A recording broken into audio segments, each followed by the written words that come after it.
Hey guys, welcome to Wrestling Days and welcome to this high five video. This is the high five potential surprises at this year's Wrestlemania. Now this year's Wrestlemania looks good, not great. I think we could probably all come up with a better card than how it's kind of coming together, but nothing can be as bad as last year's. I honestly think last year's WrestleMania 32 was one of the worst pay-per-views I've ever seen.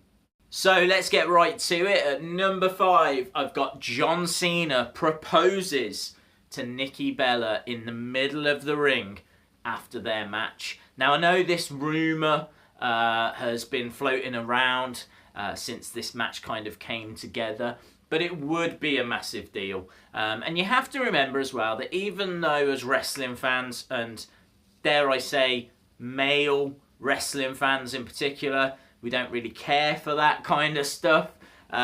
Sure, some of you do. Personally, I don't. But you've got, the universe, the WWE universe. It's a big old place, and, you've got your fans of Total Bellas, Total Divas, and all of that kind of stuff. This would be huge for that whole market. And, if John Cena's thinking of, maybe winding it down, not being on the road as much, maybe going into films a little more, maybe now or never. Maybe now or never. Maybe he's already had a word with Vince and said, look, I'd like to do it at WrestleMania. I'm a wrestler. Nikki's a wrestler. It works, it's going to bring in viewers. It's going to bring in press. I mean, imagine the press that thing would attract. And then you could probably have the build towards SummerSlam when we get another match made in heaven, just like Elizabeth and the Macho Man. Now, don't get me wrong. Do not get me wrong. This is nowhere near as classy as that. That's one of the great moments, right, when Macho Man and Elizabeth got engaged, got married and everything, like back in the early 90s. This, though, is very much for the Kardashian generation. But don't be surprised if once that match has finished, John Cena jumps down to one knee and says, yes, you can see me. At number 4, Sister Abigail comes out and saves Bray Wyatt. Now, Sister Abigail has been front and centre in the storyline between Bray Wyatt and Randy Orton. They're obviously having a match for the WWE Championship, arguably the biggest title in the whole company. And, Randy obviously burnt down Bray Wyatt's shed, home, maybe. I hope it wasn't his home. It literally had like a stove and one rocking chair that was rocking with no one sitting in it. But obviously that shack, home, whatever, was on the grave, the burial ground of Sister Abigail. And, you had that really dark, it was fantastic, but it was dark, Bray Wyatt kind of covering himself in the ashes of Sister Abigail. They've gone to great lengths in saying that, she's passed and all of that, and that's where she was buried and everything. But come on, this is WWE. Do you really think that they wouldn't go as far as to have a physical representation of Sister Abigail come down to the ring and help Bray? They could go down the road of Bray summoned her. He talks about having her powers, her wickedness. Or even not her, it could be Eric Rowan, or maybe Braun Strowman. Or even Luke Harper coming back into the fold. But I personally, out of all of those options, I think you could have Randy Orton win him, lights go out, and then out she comes. And I just think that is the stage for Sister Abigail. At number 3, a Roman Reigns heel turn. Now, I'm not sure if it's going to happen. I'd love it, right? There's big rumours that this is the last Undertaker match and the Undertaker is going to pass the torch over to the one that Vince has chosen as the new face that runs the place. And so Undertaker's kind of doing the honours, if you will. So a lot of people expect Undertaker to fall at this year's WrestleMania, but this could mark the heel turn as well. You know, they have to know that Undertaker is one of the most loved characters.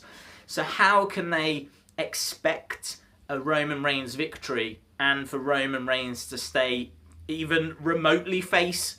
It's not going to happen. There's a poll actually on WWE.com at the moment that's asking people if they think this is the last we'll see of Undertaker, and that's just fueling speculation even further that this could be the dead man's last ride. So I hope not. I would like to see him go out to Styles, Balor, or maybe even Sting. Maybe we get that Undertaker-Sting match we've been, you know, craving for so many years. So I hope it's not the last ride, but if it is, then whether they like it or not, a Roman Reigns heel turn could be on the way. Down to the final two, and things are getting real interesting now. How about this? AJ Styles versus Shane McMahon. And AJ wins. I think we're all expecting AJ to win. But he doesn't stop. And he keeps beating up on Shane McMahon. And Shane McMahon, you know, Vince comes out to try and save the situation. Doesn't happen, right? Triple H is, you know, too beat up from his earlier defeat, I would imagine, to Seth Rollins. So who is gonna be the one to save Shane McMahon? Well, how about Shinsuke Nakamura? How about this is the moment that Shinsuke Nakamura comes up to the main roster, goes onto the SmackDown roster, and goes straight into a program with AJ Styles, someone that he's got a history with from New Japan Pro Wrestling, someone that is an absolute I mean, you are guaranteeing just phenomenal buy rates. I mean, who does not want to see Nakamura versus AJ Styles in a WWE ring? It makes sense. It makes perfect sense. It's the perfect way to bring Nakamura up, and that is exactly how I would book it as well. So number one, what is my number one biggest potential surprise at WrestleMania this year? Well, we know that the hosts are the New Day, and so how about we have a segment where you have the New Day in the ring and they're cutting a promo, the lights go out, and out comes Paige and Alberto. No, I'm joking. Out comes the Hardys. The Hardys come out. Now, again, I know this is a rumour that's doing the rounds, but I wouldn't just have the Hardys come out, not just Jeff and Matt. Bring out the whole broken universe. I really would have this as the final thing before the main event, which I'm sure is going to be Brock against Goldberg. But have the whole universe come out, you know, Vanguard 1 and all of that, everything. And I just think that you are then setting up, that's it. You don't need surprises on Monday.